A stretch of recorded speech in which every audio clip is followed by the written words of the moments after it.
Alright, it's the time of the year. I'm gonna make a pumpkin, and this piece of clay is a little bit less than 6 pounds. Exactly is 5 pounds and 14 ounces on the stoneware. I like the stoneware looking on the pumpkin.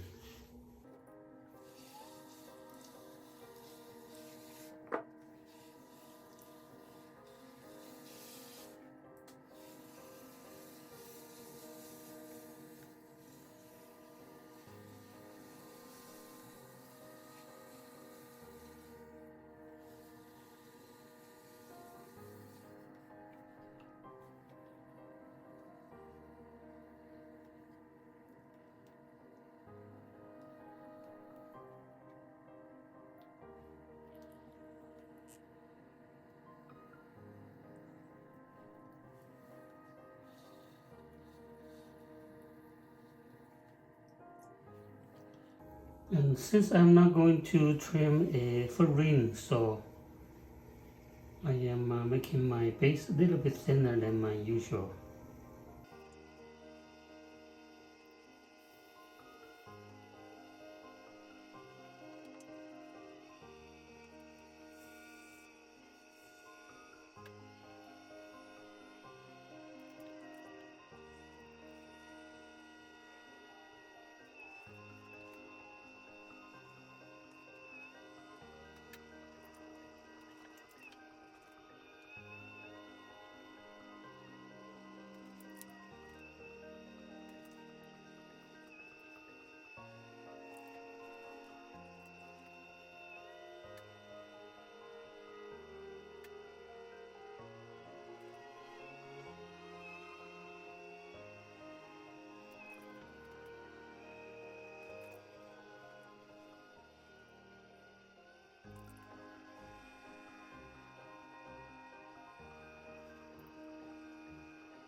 Okay, for making the pumpkin, you're gonna reserve some clay for making your stem. So I was trying to stretch the ampoule in the meantime, but leave about this part here, maybe 2 inches of clay without stretching it out. So I'll reserve a little bit clay for the stem part.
Right, so after forming the base nice and perfect, of course you can make a wonky pumpkin. Doesn't need to be like so uniform like mine. It's different style of pumpkin. It's up to your choice. But usually I like to show people that my pumpkin is uniform, so it's personal preference. And then I'm trying to close the top. Like I told you that I leave the top of 2 inches tall, so you have more room to close it and more flexibility to make your stand.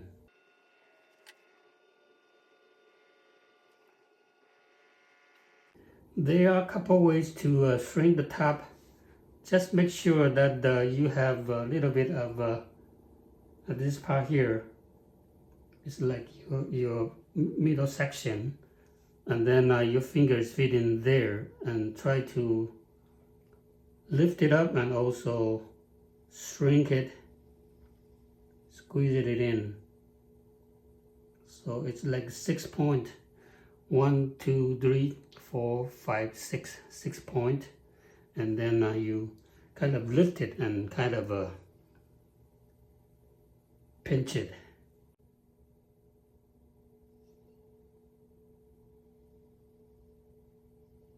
Right, 6 point.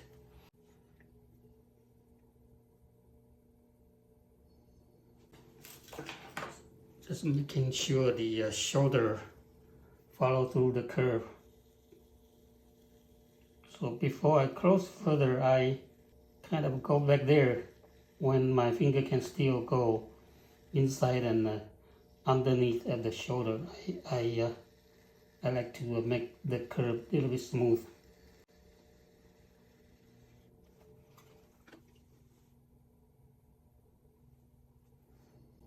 And I don't usually like to use a lot of water when you are using a lot of water and on your fingers and then it drip onto the shoulder.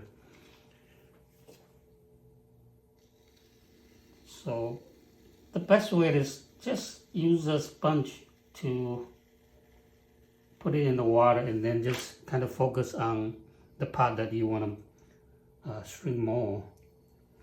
And this is another way to shrink the rim. It's like a claw, 5 fingers. Even it distribute onto the circle and then kind of pour it in like that. Pour in the meantime you kind of lift it up. Okay, pour and lift it up. And the right finger could be there to support it, like here or this way, support it.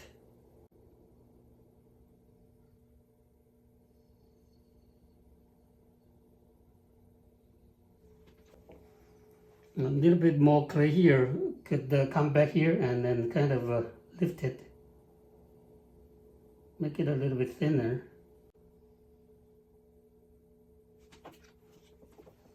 Use a rib to smooth it.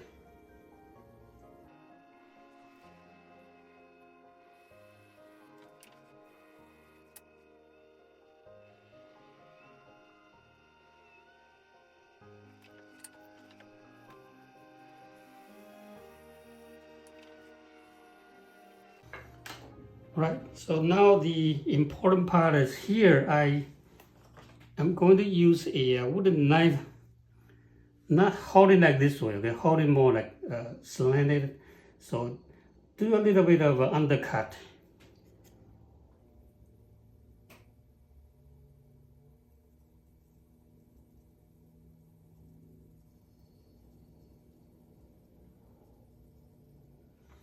Right, it's the little undercut. And then I'm going to remove a little bit of clay from there.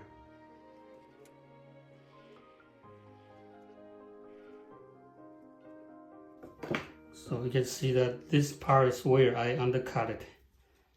And then I'm going to smooth it. Use a metal rib to smooth a little bit.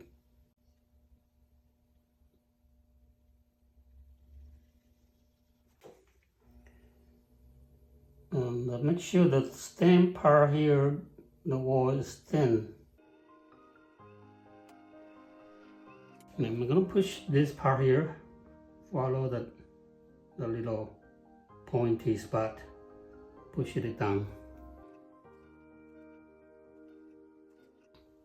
And then I'm going to kind of make in a little ripple. Little ridges, kind of pinch a little bit, so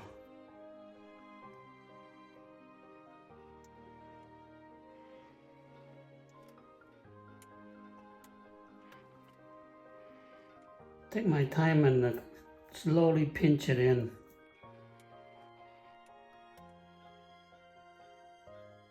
Right, so after forming the stem part, now I'm going to draw all the ridges, okay, from the side. But before I do that, I want to make sure the pattern is nice and smooth. So I remove a little bit clay off from the pattern corner. And also from my experience, if I dry the surface a little bit, use heat gun or hair dryer to dry a little bit, the foam when I'm drawing the ridges, it stays better. So I'm going to use the heat gun to kind of dry a little bit before I draw the lines.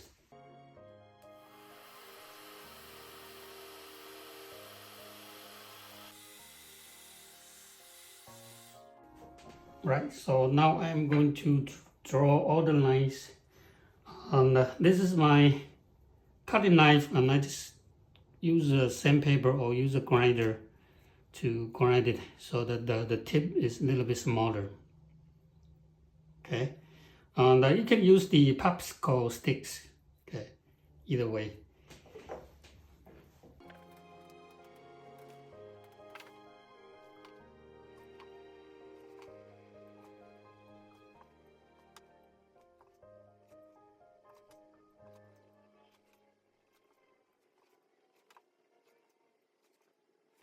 And then you can pinch a small piece of a sponge to smooth the sharp corner here. Because after I use the stick to draw lines, that surface is a little bit sharp, and use a sponge and you just dip it in the water, and then you can just start from the very bottom and then slowly move to the top, so the corner will be smooth.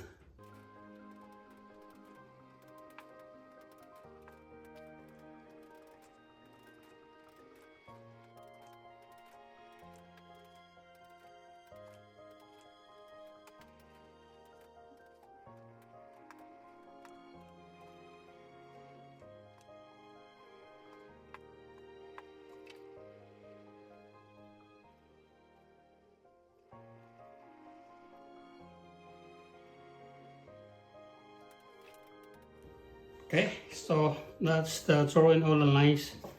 And then there's one last important step to make the pumpkin looks even better, is that you want to release the air and then try to push the stem part a little bit down so the top is a little bit going in. That way that it looks more like the pumpkin. So I usually find a spot that on the stem, just poke a little hole there, so that the air could release while I'm pushing it down. Right, so now this is the last part to let the pumpkin looks even better.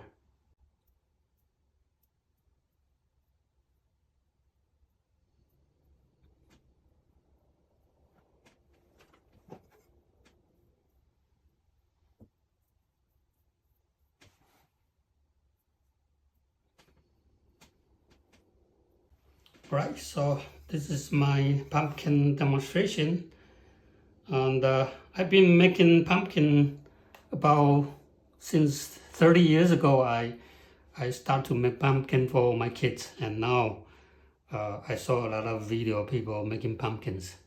So this is a very fun project to do. Okay, so hope this demonstration helped, and see you next time.